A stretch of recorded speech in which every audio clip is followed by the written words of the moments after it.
नमस्कार।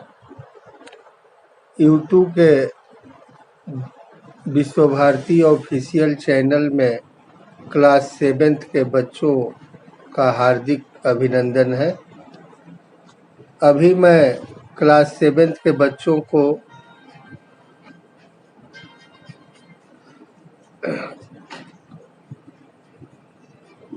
हिंदी पाठ्य पुस्तक के पाठ 6 रक्त और हमारा शरीर।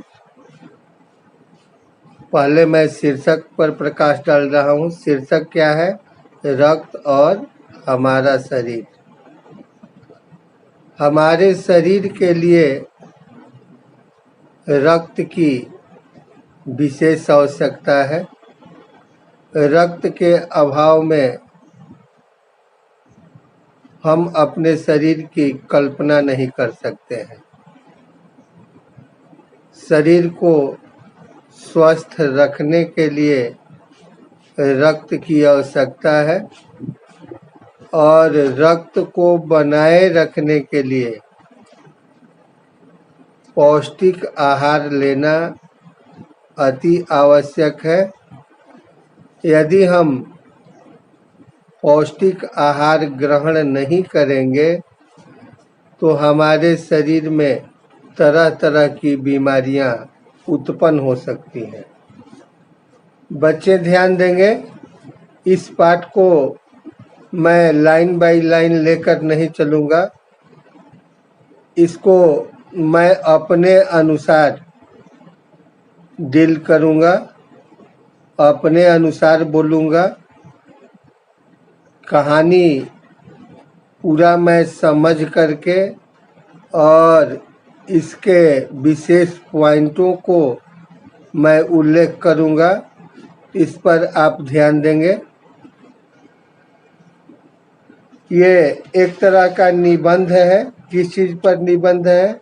रक्त और हमारा शरीर। ध्यान देंगे। डॉक्टर के अनुसार कुछ दिनों से हर समय थकान महसूस होना, किसी काम में मन नहीं लगना, भूख कम लगना आदि शरीर में रक्त की कमी है। ऐसी ही बीमारी के शिकार अनिल की एक छोटी बहन दिव्या हो गई। खून जांच कराने पर पता चला कि उसे एनीमिया है। एनीमिया एक तरह का रोग है। ये शरीर में खून की कमी से होता है। इसका लक्षण क्या है? तो हमेशा थकान महसूस होना, भूख नहीं लगना और किसी काम में मन न लगना, ये इसके लक्षण है। इस बीमारी के शिकार अनिल नाम के एक व्यक्ति हैं, जिनकी एक छोटी बहन दिव्या है, जो इस रोग की शिकार हो गई है। अनिल खून जांच कराने वाली डॉक्टर दीदी से पूछा कि एनीमिया क्या है, तो उसने कहा, यह जानने के लिए तुम्हें रक्त के बारे में जानना होगा। देखने में रक्त लाल द्रव के समान दिखता है, किंतु इसे सूक्ष्मदर्शी द्वारा देखें तो यह भानुमति के पिटारे से कम नहीं है। भानुमति एक देवी है जिनके पिटारे, जिनको पीठे वगैरह चढ़ाए जाते हैं, तो खून के एक एक कण यदि सूक्ष्मदर्शी यंत्र से देखा जाए तो बहुत बड़े बड़े नजर आते हैं। इसकी चर्चा आगे विशेष में हम लोग देखेंगे। मोटे तौर पर रक्त के 2 भाग होते हैं। एक भाग वह जो तरल है जिसे हम प्लाज्मा कहते हैं। दूसरा वह जिसमें छोटे बड़े कई तरह के कण होते हैं, कुछ लाल, कुछ सफ़ेद और कुछ ऐसे जिनका कोई रंग नहीं होता, जिन्हें बिम्बाणु या प्लेटलेट कण कहते हैं। प्लेटलेट कण। तो अभी तक हम लोगों ने देखा कि डॉक्टर के अनुसार खून दो प्रकार के होते हैं, एक प्लाज्मा और दूसरा बिम्बाणु। शरीर में जो खून तरल होते हैं उसको प्लाज्मा कहते हैं, और जो थके के रूप में होते हैं उन थके खूनों में कुछ सफ़ेद कण, कुछ लाल और कुछ ऐसे होते हैं, यानी कुछ रंगहीन होते हैं। इन कणों को यदि सूक्ष्मदर्शी यंत्रों से देखा जाए तो इनका आकार बड़े बड़े नजर आता है।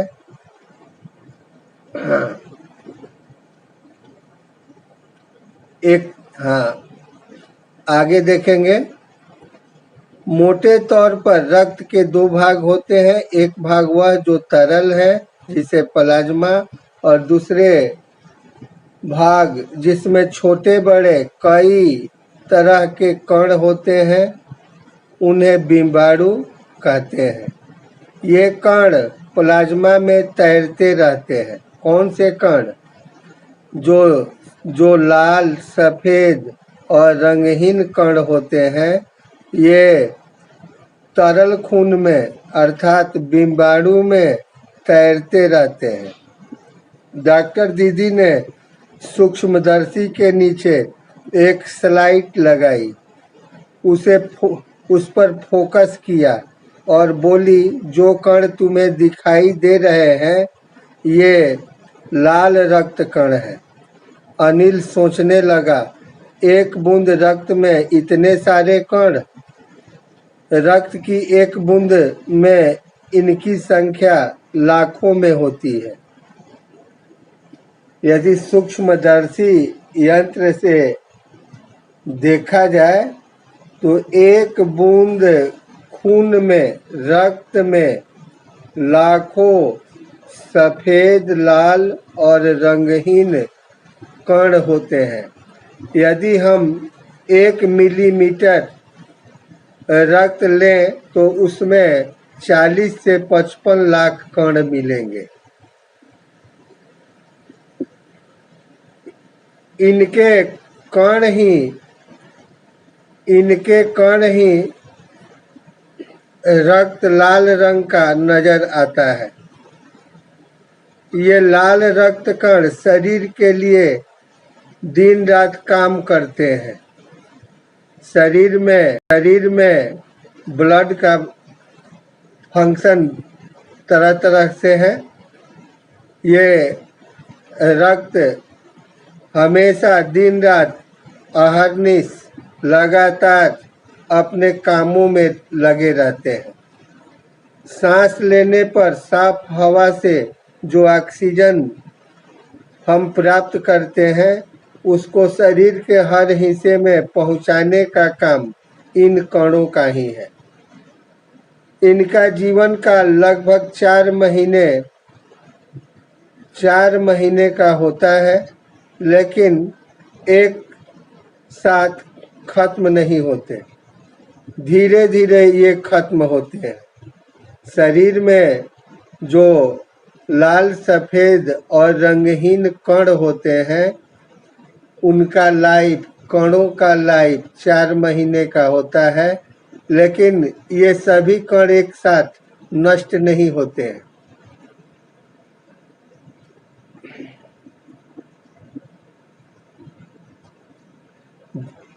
शरीर में हर समय नए कण बनते भी रहते हैं, और जो कण नष्ट होते हैं उनका वे स्थान ले लेते हैं।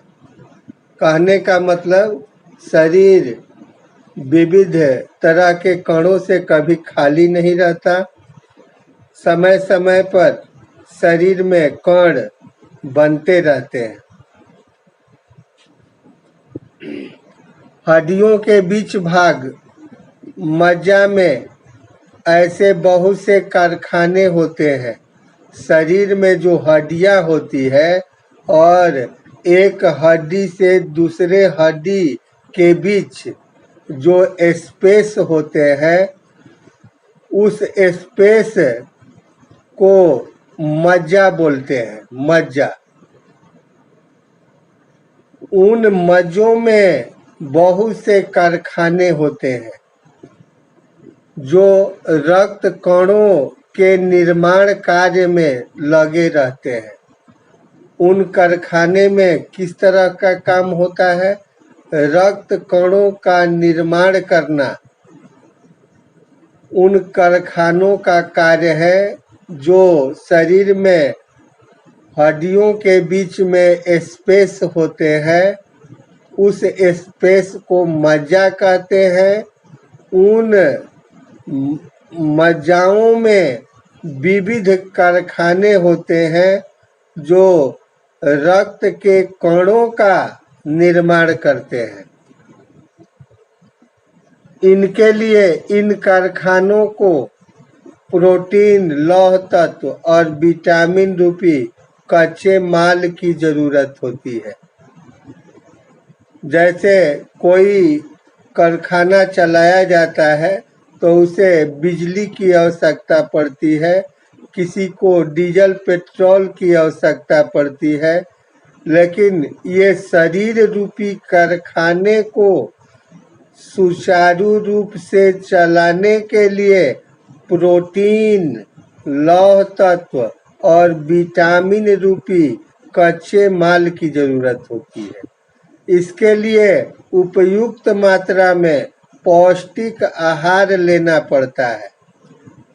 यदि व्यक्ति पौष्टिक आहार न ले तो उसके शरीर में रक्त का निर्माण नहीं हो पाएगा।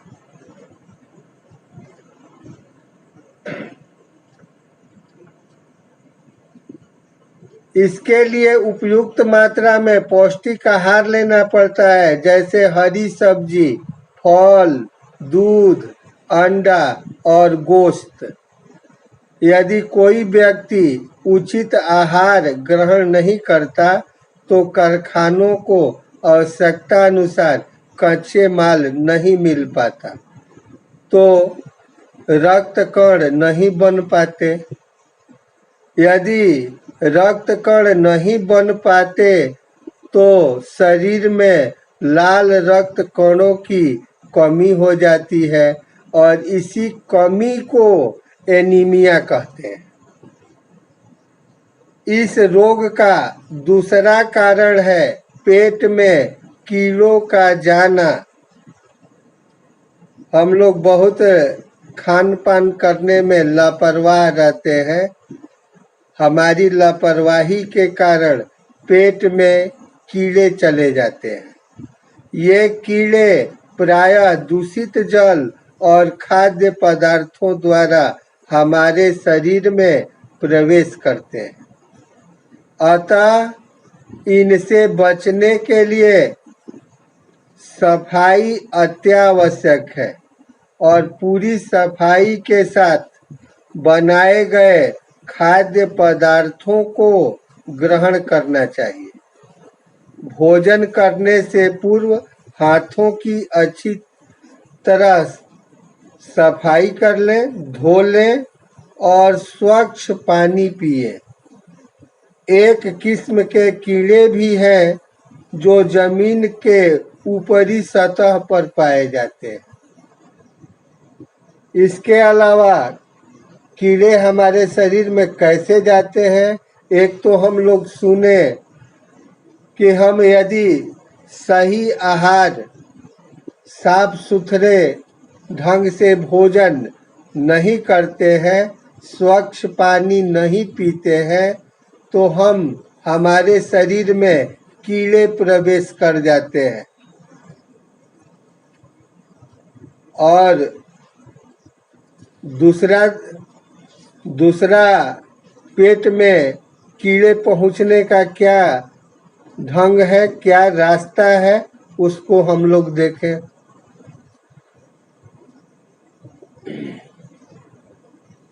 एक किस्म के कीड़े और भी होते हैं जो जमीन की ऊपरी सतह पर पाए जाते हैं। इनके अंडों से उत्पन्न हुए लार्वे त्वचा के रास्ते शरीर में प्रवेश कर आंतों में अपना जगह बना लेते हैं। इससे बचने के लिए एक ही उपाय है, कभी शौच करने बाहर न जाए और नंगे पांव न घूमे। इस तरह सफेद कण वास्तव में हमारे शरीर के वीर सिपाही हैं। शरीर में जो सफेद कण होते हैं वे, उनकी संज्ञा किससे दी गई है? वीर सिपाही से। सिपाही का कार्य क्या है? रक्षा करना। और ये कण का क्या फंक्शन है, क्या कार्य है? तो जब रोगाणु शरीर पर धावा बोलते हैं तब यह डटकर उनका मुकाबला करते हैं। इनका, ये सफेद कण का यही कार्य है कि जब कोई बीमारी शरीर में प्रवेश करना चाहता है तो उसको ये प्रवेश करने नहीं देते हैं और डटकर उनका मुकाबला करते हैं। और बीमाणु का काम है चोट लगने पर रक्त जमाव क्रिया में मदद करना। ऐसे समय में चोट लगे व्यक्ति को जल्दी डॉक्टर के पास ले जाना चाहिए, किंतु डॉक्टर के पास जाने से पहले एक साफ कपड़ा से कसकर चोट लगे हुए स्थान को बांध देना चाहिए। चोट लगे हुए अंग को बांध देना चाहिए। यदि किसी व्यक्ति के शरीर से अधिक खून बह जाए तो रक्त चढ़ाना भी पड़ सकता है। हर किसी व्यक्ति का खून एक सा नहीं होता। खून को 4 वर्गों में बांट दिया गया है। जरूरतमंद व्यक्ति के रक्त समूह की जांच करने के बाद उसे उसी रक्त समूह का रक्त चढ़ाया जाता है। लेकिन जरूरत के समय यदि उस रक्त समूह का व्यक्ति नहीं मिला तो आपातकालीन स्थिति के लिए ब्लड बैंक बनाए गए हैं, जहां सभी प्रकार के रक्त समूहों के लिए रक्त तैयार रखा जाता है। ब्लड बैंकों में रक्त भंडार सुरक्षित रहे, इसके लिए यह आवश्यक है प्रत्येक स्वस्थ व्यक्ति समय समय पर रक्तदान करे, रक्तदान करते रहे, क्योंकि रक्तदान महादान होता है। अब इस पाठ का सारांश देखें।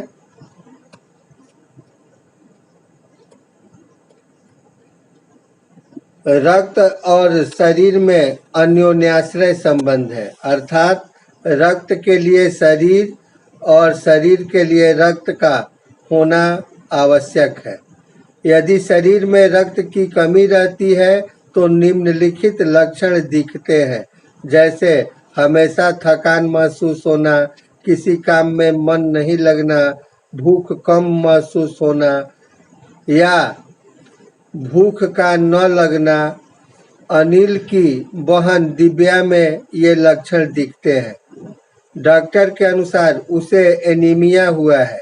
एनीमिया को जानने से पहले रक्त के बारे में विस्तृत जानकारी लेना आवश्यक है।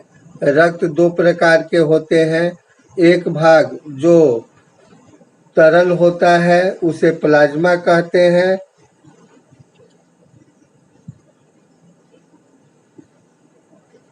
हाँ, दूसरा भाग जिसमें छोटे बड़े कई कण होते हैं, जैसे कुछ लाल, कुछ सफेद, कुछ रंगहीन, जिन्हें बिम्बाणु कहते हैं।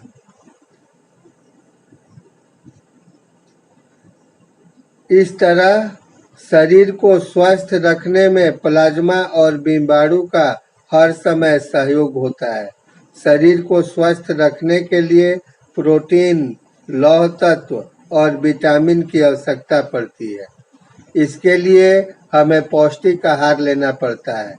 यदि उपयुक्त आहार नहीं लेंगे तो एनीमिया के शिकार होंगे। इसका दूसरा कारण पेट में कीड़ों का जाना। ये कीड़े प्रायः दूषित जल और खाद्य पदार्थों के द्वारा हमारे शरीर में प्रवेश करते हैं। एक किस्म के कीड़े और भी हैं जिनके अंडे से उत्पन्न लार्वे त्वचा के रास्ते शरीर में प्रवेश कर आंतों में अपना जगह बना लेते हैं। इससे बचने का एक उपाय है, जैसे शौचालय में ही करें और नंगे पांव बाहर न घूमें। इस तरह व्यक्ति के शरीर में रक्त की कमी है तो रक्त समूह की जांच कराने के बाद उसी समूह के रक्त को उसके शरीर में चढ़ाया जाता है। क्योंकि रक्त के 4 भाग होते हैं, 4 वर्गों में बांट दिया गया है। यदि कोई व्यक्ति खून देना चाहता है और रोगी से उसका खून नहीं मिलता है तो उसे ब्लड बैंक से खून लेना चाहिए। ब्लड बैंक का भंडार बना रहे, इसके लिए स्वस्थ इंसान ब्लड बैंक में समय समय पर ब्लड डोनेट करता रहता है, क्योंकि यह सबसे बड़ा उपकार है। अब इस पाठ के प्रश्नोत्तर पर ध्यान दें।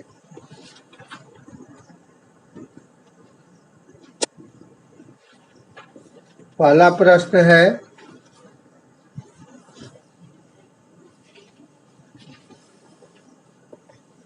रक्त के बहाव को रोकने के लिए क्या करना चाहिए?